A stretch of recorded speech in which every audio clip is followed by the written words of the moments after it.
अस्सलामुअलैकुम। आज मैं आपके साथ बहुत ही रिफ़्रेशिंग ड्रिंक लिम्का सोडा की रेसिपी शेयर कर रही हूँ।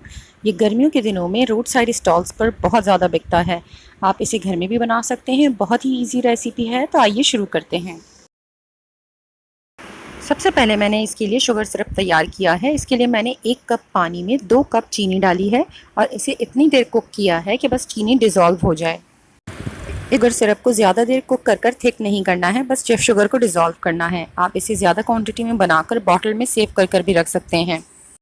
अब मैं लिम्का स्पेशल मसाला तैयार कर रही हूँ। इसके लिए मैंने लिया है 3/4 खाने का चम्मच सफ़ेद ज़ीरा, आधा चाय का चम्मच नमक, आधा चाय का चम्मच साबुत काली मिर्च, आधा चाय का चम्मच अजवाइन, आधा चाय का चम्मच सौंफ, 1 चाय का चम्मच काला नमक, आधा खाने का चम्मच अदरक का पाउडर या सौंठ का पाउडर। तमाम मसाले को बारीक पीस कर रख लें। सर्विंग के लिए ग्लास में सबसे पहले आइस क्यूब्स डालें। इसके बाद लेमन जूस, मैंने 1 लेमन का जूस लिया जो तकरीबन 1 टेबल स्पून के बराबर था। 2 टेबल स्पून या टेस्ट के मुताबिक शुगर सिरप। इसके बाद आप किसी भी ब्रांड की वाइट सॉफ्ट ड्रिंक डाल दें। वो लोग प्लेन सोडा वाटर डालते हैं, बट हम किसी भी ब्रांड की वाइट सॉफ्ट ड्रिंक डाल सकते हैं। और सबसे टॉप पर आप थोड़ा सा मसाला डालें और इसे अच्छी तरह से स्टर करके फ़ौरन से सर्व करें। आप इसे जितनी जल्दी सर्व करेंगे और जितना ठंडा ये होगा उतना ही मज़ेदार लगेगा। अगर आपको ये रेसिपी पसंद आए तो प्लीज़ मेरे चैनल को सब्सक्राइब कीजिए और वीडियो को लाइक, कमेंट और शेयर करना ना भूलिएगा। Thank you.